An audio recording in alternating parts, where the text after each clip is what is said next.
The coffee cup shattered against the marble floor, sending shards of porcelain skittering across the restaurant like fragments of someone's dignity.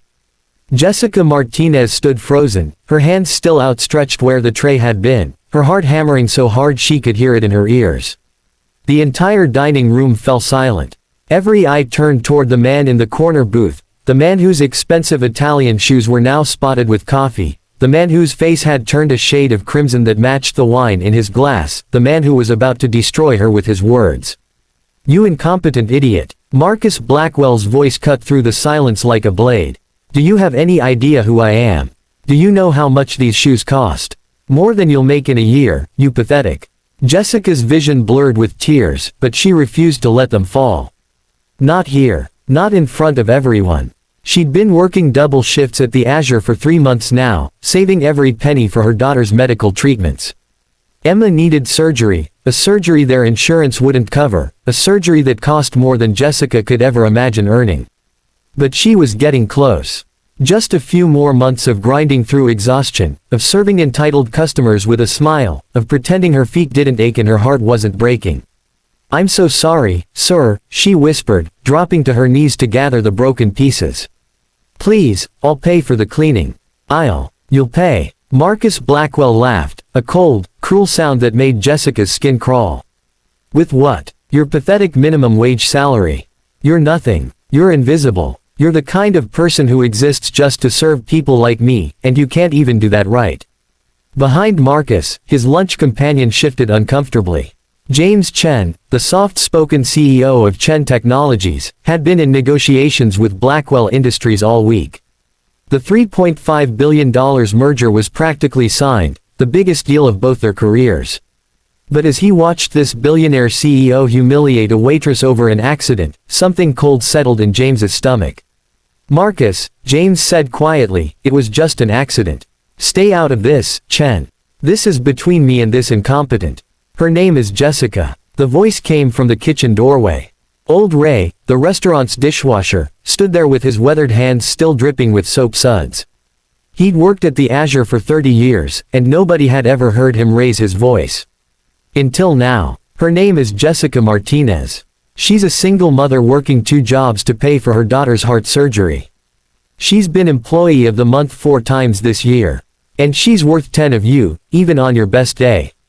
The restaurant remained frozen. Marcus's face turned even redder.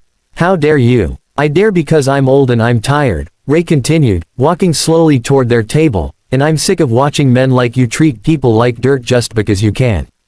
That girl works harder than you've ever worked in your life." She dropped a cup of coffee. "It happens. You're acting like she committed murder." Jessica was openly crying now, but Ray's words wrapped around her like a warm blanket. Other staff members had emerged from the kitchen, standing in solidarity behind Ray. Regular customers were nodding. A woman at a nearby table started filming on her phone. Marcus stood up, throwing his napkin on the table. "This is outrageous. James, we're leaving. I'm going to have everyone in this restaurant fired, starting with—" "No," James Chen said softly. He hadn't moved from his seat. "You're leaving. I'm staying." Marcus turned, confusion flickering across his angry features. "What?" James pulled out his phone and began typing. "I'm sending an email to my board of directors. I'm recommending we terminate negotiations with Blackwell Industries effective immediately." The color drained from Marcus's face. "You can't be serious. This is a $3.5 billion deal. You'd throw that away because of some clumsy waitress." "No," James said, looking up from his phone, his eyes steady and calm. "I'm walking away because of who you are. Because I just realized that if you treat a waitress like this over a coffee stain, I can't trust you to treat my employees with respect. I can't trust you to treat our customers with respect. I can't trust you, period." He paused, then added, "And she's not some clumsy waitress. She's a mother fighting for her child's life. She's someone who matters." Marcus's mouth opened and closed like a fish gasping for air. "James, wait. Let's talk about this. Don't be hasty." "I'm not being hasty. I'm being clear." James stood and walked over to Jessica, who was still on the floor, surrounded by broken porcelain. He knelt down beside her. "Miss Martinez, I apologize that you had to experience that. Please let me help you." Together, they picked up the remaining pieces of the shattered cup. The woman who had been filming approached them, her phone still in hand. "I got everything," she said to Jessica. "The whole thing. It's going to be all over social media in about 5 minutes." She looked at Marcus with disgust. "I hope you're ready for the consequences of your actions." Marcus stumbled backward, his face now pale.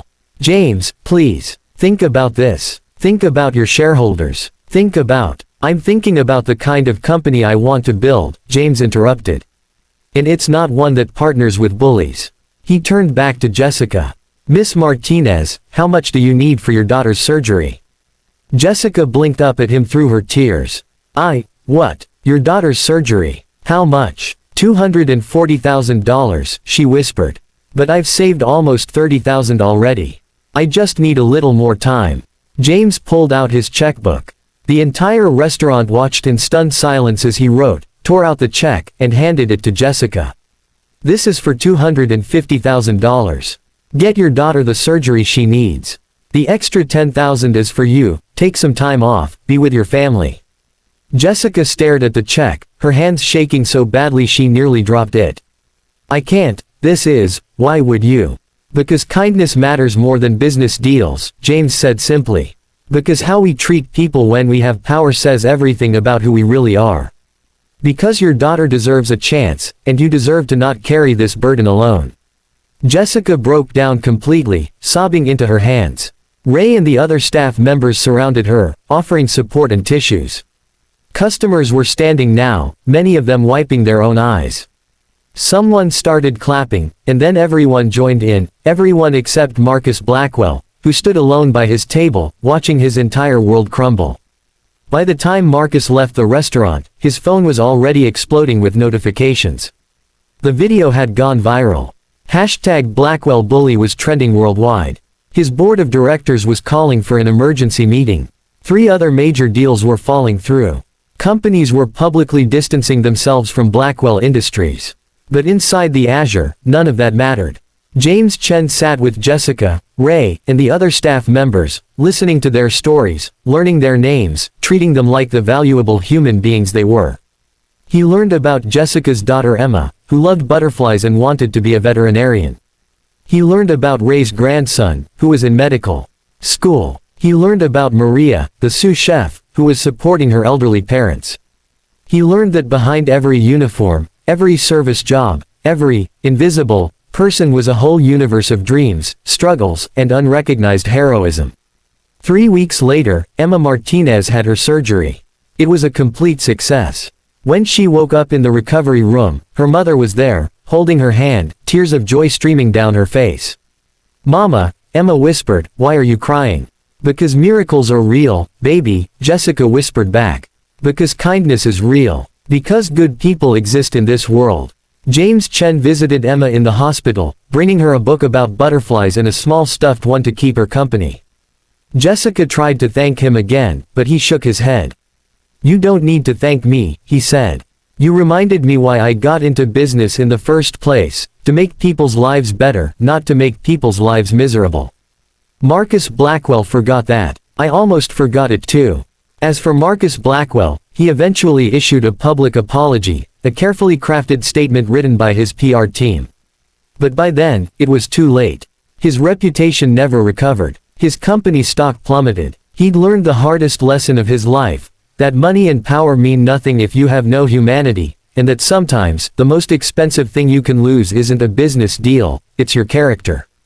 The Azure restaurant became famous overnight, not for its food, but for being the place where kindness triumphed over cruelty. Ray's quiet courage inspired thousands. Jessica's story reminded people that everyone they meet is fighting battles they know nothing about. And James Chen's decision to walk away from billions reminded the world that some things, dignity, respect, compassion, are priceless. Sometimes the smallest moments change everything. A dropped coffee cup, a cruel word, a choice to speak up or stay silent. A decision to treat someone as invisible or to see them as fully human. In that moment at the Azure, in those few seconds when Marcus Blackwell chose cruelty and James Chen chose kindness, the world shifted just a little bit. Not enough for everyone to notice, perhaps, but enough to matter. Enough to save a little girl's life. Enough to restore one mother's faith in humanity. And sometimes, that's enough to change everything.